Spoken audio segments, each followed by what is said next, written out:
हमारे पास है अब estimated project cost, funding sources,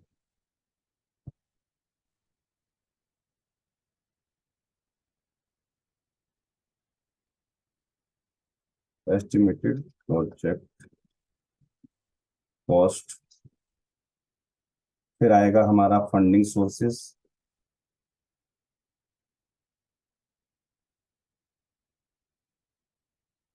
और तीसरा आपका आएगा इम्प्लीमेंटेशन पार्टनर।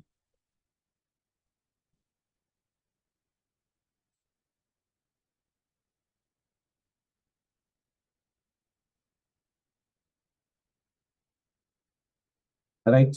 अब ये तीनों चीजें हमें देनी है यहाँ पर। क्या रहेगा हमारा प्रपोज टाइम फ्रेम, हम दे चुके हैं ऑलरेडी। ध्यान रखिएगा, प्रपोज टाइम फ्रेम को आप डायरेक्टली जो है 12 मंथ लिख सकते हैं। आप चाहें तो यहां पर आप डेट ऑफ जो है कंप्लीशन भी दे सकते हैं, है ना। डेट ऑफ स्टार्टअप भी दे सकते हैं, डेट ऑफ कमेंसमेंट जिसे बोला जाता है। यहाँ पर दो ऑप्शन यूज होते हैं, मैं आपको लिख के देता हूँ। Date of commencement of the project और date of end date of completion of the project, completion of the.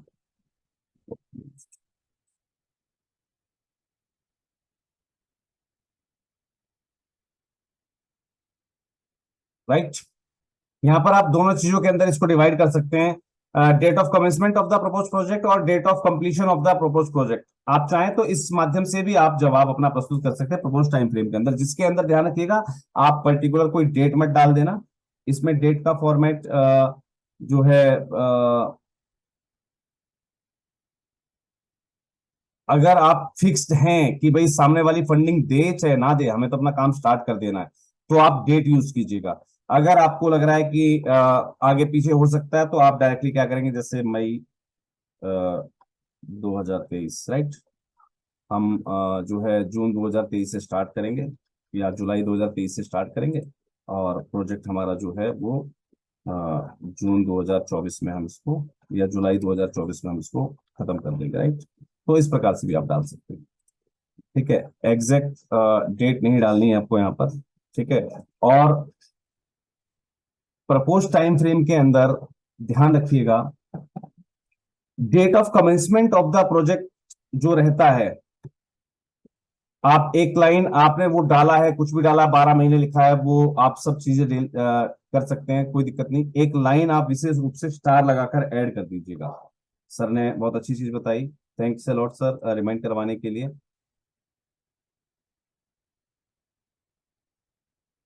It's, ये लाइन जरूर ऐड कर देनी है।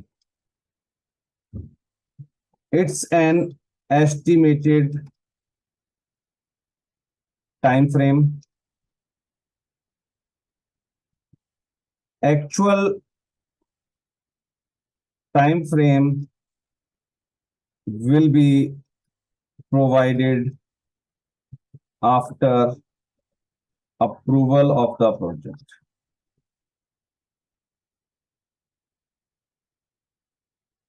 ये लाइन आप स्टार के साथ जरूर लगा दीजिएगा।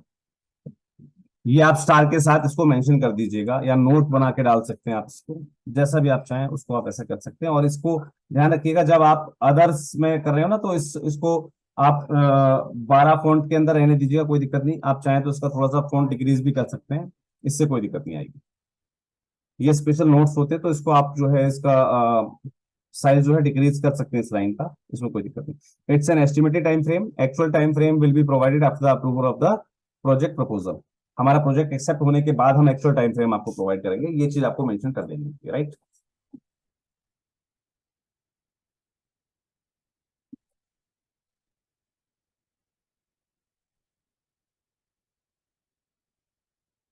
यहां तक सभी लोग क्लियर हैं? यहां तक सब लोग क्लियर हैं भाई?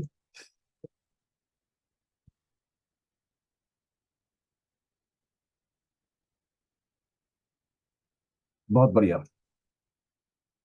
बहुत बढ़िया, thank you. Estimated project cost के अंदर एक्चुअल वही कॉस्ट आपको डालनी है, the amount should be same as mentioned in as the grand total of the estimated project cost in the budget sheet। आपकी बजट शीट के अंदर जो आपका टोटल आया हुआ है वो एग्जैक्ट अमाउंट ही आपको यहां पर डालना होता है। The amount should be same as mentioned in the grand total of the estimated project cost in budget sheet। आप जो बजट शीट अभी हम जब बात करेंगे, अभी तो हम फिलहाल प्रोजेक्ट समरी पर बात कर रहे हैं, हम बात करेंगे प्रोजेक्ट डिटेल्स में। तो प्रोजेक्ट डिटेल्स के अंदर जो हमारा टॉपिक आता है ना, ये बजट शीट वाला, तो ये बजट शीट या जो है प्रोजेक्ट कॉस्ट का जो हम वो बनाते हैं, पूरा एक पेज बनाते हैं, तो उसमें जो ग्रांड टोटल आएगा वही हमें यहाँ पर डालना होता है, राइट। आई थिंक सो ये चीज भी आपको क्लियर होगी, बड़े आसान चीजें हैं। चलिए, फंडिंग रिसोर्सेज।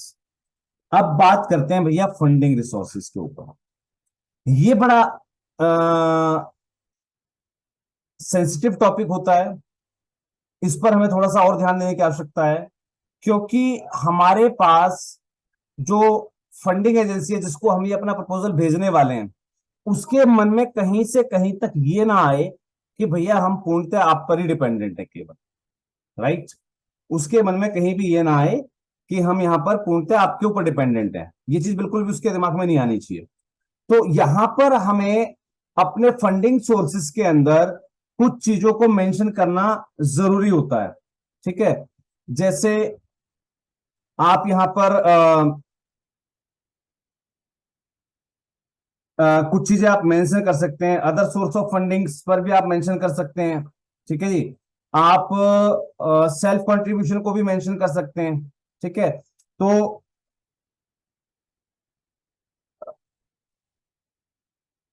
जैसे आपने क्या किया, आप अपने प्रपोजल को 3 या 4 जगह अप्लाई कर रहे हैं, तो आपने क्या करा भाई, आप ऑपरेशन कॉस्ट के लिए आपने अदर एजेंसीज को भेजा हुआ है, आपने रिकरिंग कॉस्ट के लिए अदर एजेंसी को भेजा हुआ है, आपने नॉन रिकरिंग कॉस्ट के लिए अदर एजेंसी को भेजा है। आप इस प्रकार से भी यहां पर मेंशन कर सकते हैं, ठीक है। और आप चाहें तो यहां पर जो है डायरेक्टली एक लाइन मैं आपको सजेस्ट कर देता हूं फंडिंग सोर्सेज के लिए, जब शॉर्ट में हम लिखते हैं, तो शॉर्ट में हमें जब लिखना होता है, as the agency, as the organization has collaborated with different uh,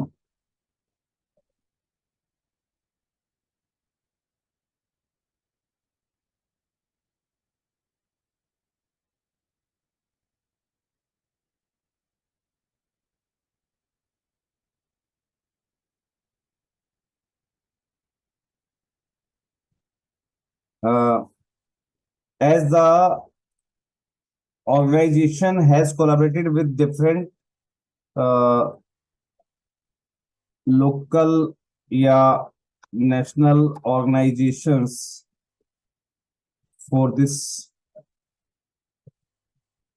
project, hence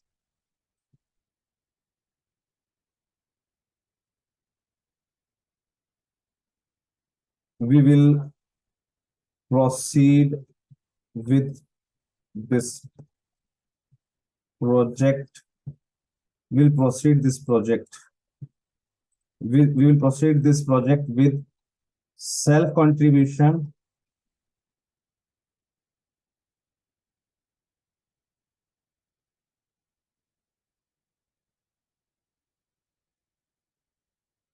help from other funding sources, and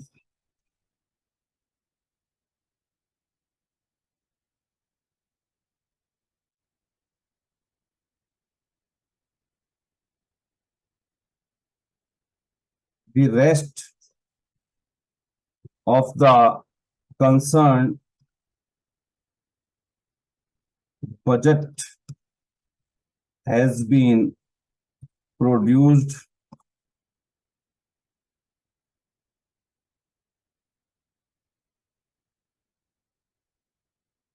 in front of you for your kind consideration.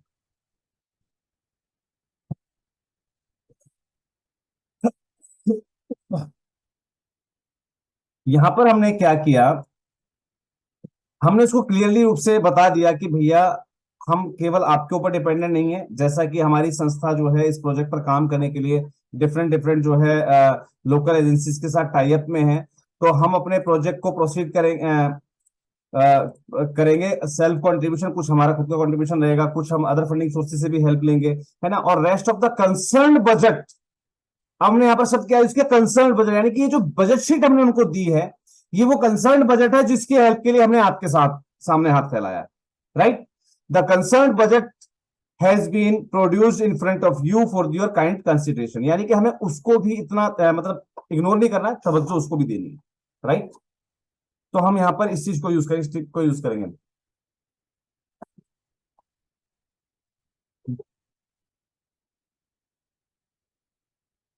क्या हुआ,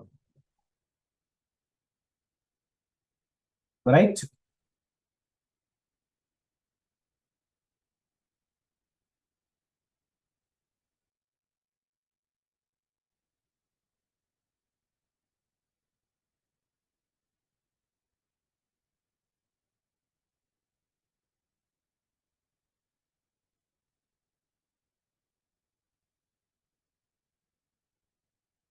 जी, I think so funding sources वाला concept आपको clear हो गया होगा।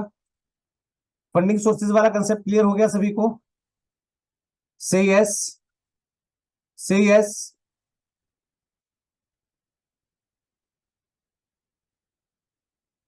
इससे क्या होता है कि आप सामने वाले को एहसास करवा देते हैं भाई मैं अपने पूरे फंड्स के लिए ना सिर्फ आपके ऊपर बर्डन नहीं डाल रहा। Yes ma'am, kindly put your question.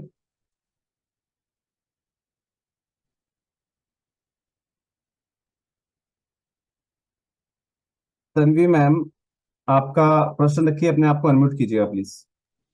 Yes जी सर। मैम। सर ये जो इसमें ऐसा हम लोग को दिखाना है कि हम सिर्फ आप पे पूरी तरह डिपेंडेंट नहीं है, तो बिल्कुल, ये क्यों ऐसा करना रहता है, इसके पीछे क्या वजह है? इसके पीछे का कारण ये होता है मैम, देखिए एक प्रोजेक्ट के लिए आप अगर मेरे ऊपर ही डिपेंडेंट है तो ऑब्वियस सी बात है कि मेरे भाव तो सातवें आसमान को छू जाएंगे फिर। हाँ yes। बात को समझिएगा, मुझे पता हो कि भाई आपके बिना मेरा कोई काम नहीं चलना है, तो आप मुझे हालांकि आपके हाथ में होगा वो काम इमीडिएट कर लेना, लेकिन हम्म। आप क्या है आदतन मुझे क्या करेंगे, आप मुझे चार चक्कर जरूर लगवाएंगे। यस। ठीक है। एक होता है फंडिंग एजेंसी को ये भी बता देना कि यहां पर हमारा प्रोजेक्ट सस्टेनेबल भी है। एक कारण हम्म। इसके पीछे ये भी होता है, सस्टेनेबल का मतलब कि भैया अगर आप नहीं करोगे तो इसका मतलब ये नहीं कि प्रोजेक्ट नहीं होगा। यस। यस। सही। प्रोजेक्ट सस्टेनेबिलिटी बताने का मतलब क्या होता है कि भैया सिर्फ आप अकेले नहीं हो, यानी कि कहीं कई बार क्या होता है हमारा जो डोनर है ये सोच जाता है कि भाई अगर मैं फंड करूंगा तो ये प्रोजेक्ट चालू होगा, ठीक है, हम्म। मैं इसको फंड नहीं करता हूं, आइडिया बड़ा जो है वैसा है, इनोवेटिव है, ठीक है, मैं एक काम करता हूं, प्रोजेक्ट रिपोर्ट इसने मुझे भेजी दी है, क्यों ना मैं इस आइडिया को कॉपी करके मेरी जो फंडिंग है जैसे उससे करवा दूं इस काम को। हम्म। बात समझे? यस। तो उनको कहीं भी ये ना रहे कि ये सिर्फ एक इनोवेटिव आइडिया है, उनको ये कंफर्म रहे कि ये एक प्रोजेक्ट है जो कि शुरू होगा होगा किसी भी हालत में होगा। कई बार क्या होता है लोग हमारा आइडिया कॉपी कर लेते हैं यस सर। क्योंकि हम उसको स्टार्ट नहीं कर पाते, राइट। हम्म। और यस। ऐसा कभी करना भी नहीं है। जिस भी प्रोजेक्ट के लिए आप हाथ डालें कोशिश कीजिए उसको आप स्टार्टअप पे जरूर लेकर जाए। और स्टार्टअप के लिए भी मैंने आपको बहुत सारे तरीके बताए हुए हैं। मैंने बताया था एक बार आपको कि अगर बहुत सारी एनजीओ मुझसे पूछती हैं सर हमने अभी ना अपनी सेक्शन रजिस्ट्रेशन करवा ली, हमने ट्रस्ट बना ली, सोसाइटी बना ली, ये करवा ली, सर हमें फंड मिल जाएगा कहीं से, हम कुछ करना चाह रहे हैं, हमारे पास कुछ अच्छे आइडियाज हैं, हमारे पास कुछ अच्छी वो चीजें। देखिए, मैंने आपको कई बार बताया है कि आप नई संस्थान है, नई संस्थान होने के नाते आपको ग्रांट मिले या ना मिले, लेकिन एक चीज जरूर है जिसको आप ले सकते हैं, वो है लोन। वो है लोन। आप अपनी संस्था के ऊपर लोन ले सकते हैं, बशर्ते आपको एक कंडीशन पूरी करनी होगी कि आपकी संस्था सेक्शन 8 में रजिस्टर्ड हो। पहली कंडीशन। पहली कंडीशन क्या कहती है कि आप सेक्शन 8 के अंदर रजिस्टर्ड हो। और दूसरा, जैसे ही आप अपना सेक्शन 8 का रजिस्ट्रेशन ले लेते हैं तो उसके बाद आप बेसिक डॉक्यूमेंट्स कंप्लीट करते हैं, जैसे आपका एनजीओ दर्पण, ई अनुदान, एमएसएमई करते हैं। उसी के साथ एक बेसिक रजिस्ट्रेशन और भी होता है, स्टार्टअप रजिस्ट्रेशन। आप अपने आप को स्टार्टअप के अंदर रजिस्टर कीजिए, और अपने प्रोजेक्ट को आप अपने स्टार्टअप के अंदर जब आप रजिस्ट्रेशन करते हैं तो आपके पास काफी सारे बैंकों की लीड्स आती हैं। आप अपना प्रपोजल वहां दीजिए, आपको स्टार्टअप के अंदर गारंटीड लोन मिलता है। ठीक है। दूसरी चीज, जब तक आप उस काम को कर रहे हैं तब तक कोई इंस्पेक्टर, कोई डिपार्टमेंट आपके ऑफिस के अंदर कदम नहीं रख सकता, क्योंकि आपके यहाँ बोर्ड लगा हुआ है that you are a startup. Yes. सबसे बेहतरीन तरीका होता है वो। Okay sir. लेकिन ध्यान रखिएगा, अगर आप ट्रस्ट या सोसाइटी लेकर चल रहे हैं तो ट्रस्ट और सोसाइटी के पास ये फैसिलिटी नहीं होती। राइट। यस। ट्रस्ट और सोसाइटी के पास ये फैसिलिटी नहीं नहीं। होती। तो आपको सेक्शन 8 में आना होगा। जिन संस्थाओं के साथ फंडिंग की समस्याएं होती हैं, और हालांकि अब तो फंडिंग की समस्या नहीं होनी चाहिए, क्योंकि अब तो ये मान के चलिए मैंने ऐसी चीज इन्वेंट की है तो अब दिक्कत आएगी नहीं। लेकिन सिर्फ उन्हीं लोगों को दिक्कत नहीं आएगी जो लोग ईमानदारी से कुछ सीखते भी हैं। राइट। जो लोग ईमानदारी से अभी तक कुछ सीखते भी आए और इम्प्लीमेंट भी करते आए हैं, सिर्फ उनको दिक्कत नहीं आएगी। जो सिर्फ हाजिरी लगाते आए हैं उनको तो दिक्कतें अभी जिंदगी भर रहेंगी। मैंने काफी चीजें सीख रहा था मैं लगातार आप लोगों के लिए, जैसे डिजिटल मार्केटिंग सीख रहा था मैं, सोशल मीडिया मार्केटिंग सीख रहा था मैं, डिफरेंट वेज ऑफ प्लेटफॉर्म सीख रहा था मैं, जो हम डिजिटल मार्केटिंग के अंदर यूज करते हैं। वहां मुझे एक ऐसा प्लेटफॉर्म मिला जिसको मैंने जब ट्राई किया, मुझे लगा कि यार कुछ चीजें ऐसी चाहिए हमें। कुछ लोगों को टारगेट करना होता है, डोनर्स चाहिए हमें। हमारा काम बहुत सारे लोगों तक नहीं पहुंच पाता। जब तक लोगों को पता नहीं हुआ तो हमें डोनेशन देगा कौन। राइट। मेरी चीज बहुत सारे लोगों तक पहुंचा। बहुत सारे लोग तो 130 करोड़ है भैया। अब तो शायद 145 या 150 करोड़ हम पार हो गए हैं। रिसेंट मैंने सुना था कि जनसंख्या के मामले में देश नंबर 1 पे आ गया। तो 150 करोड़ लोग मेरे काम के नहीं है। उसमें रिक्शे चलाने वाले भी हैं, उसके अंदर भूखे लोग भी हैं, उसके अंदर फुटपाथ पे रहने वाले लोग भी हैं। ऐसे लोग जिनके पास पैसा हो। अब जितने पैसे वाले हैं वो मेरे काम के नहीं है। क्यों नहीं? भाई पैसा वाला है, उसने अपने लिए कमा रखा है, जरूरी थोड़ी वो संस्थाओं को देखता हो। नहीं।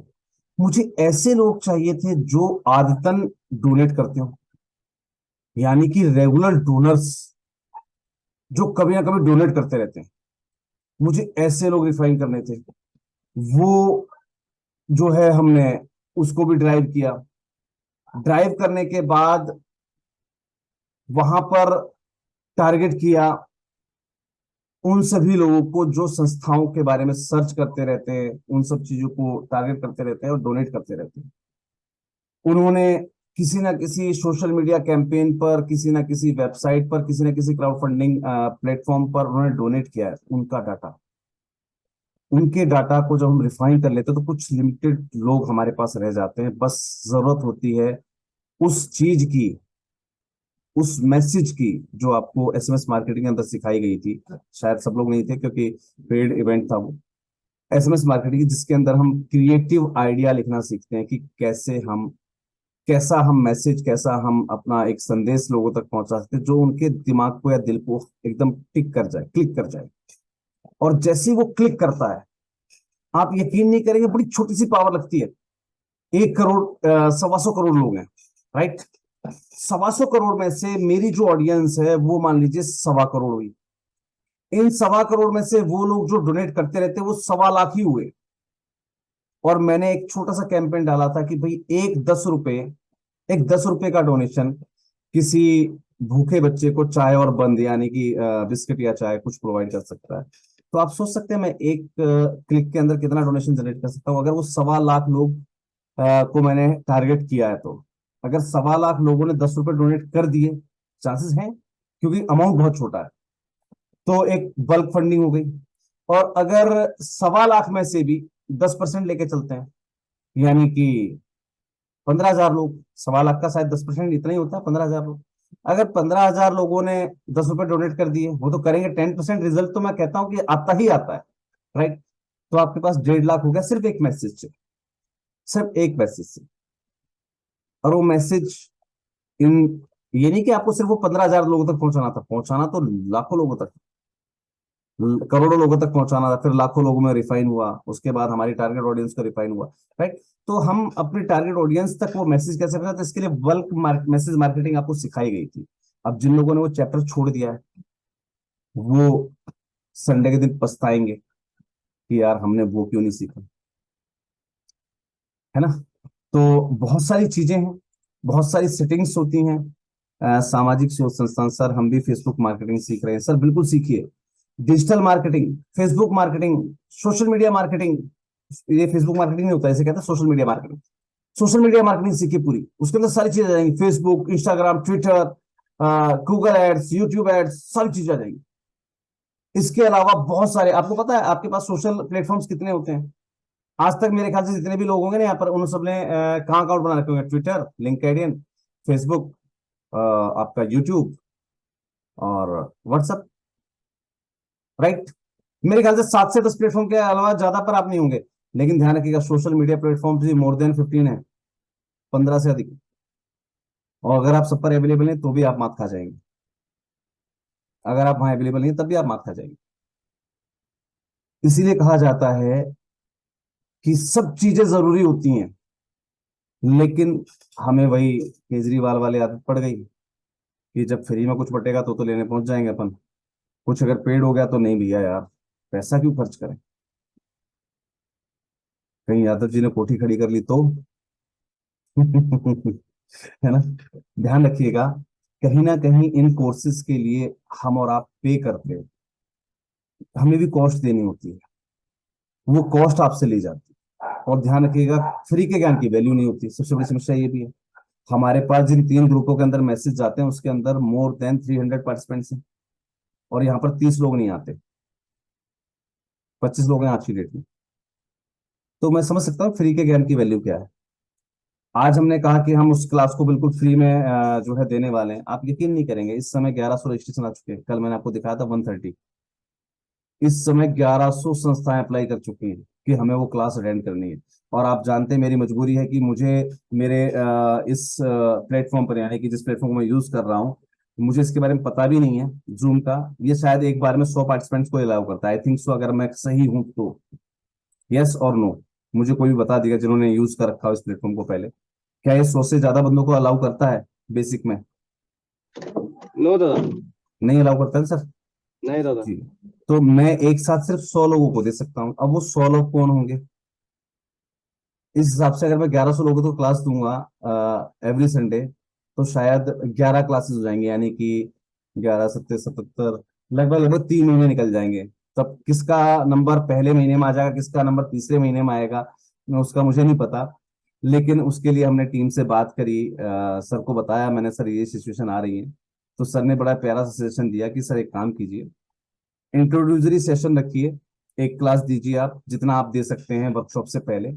और इंट्रोड्यूस सेशन रखने के बाद बाकी का सारा एक्सप्लेनेशन अपने वहां पर रखेंगे हम, अपना जो वर्कशॉप रहेगी उसमें एक पूरा दिन इसको देंगे, लाइव सिखाएंगे, मजा आएगा।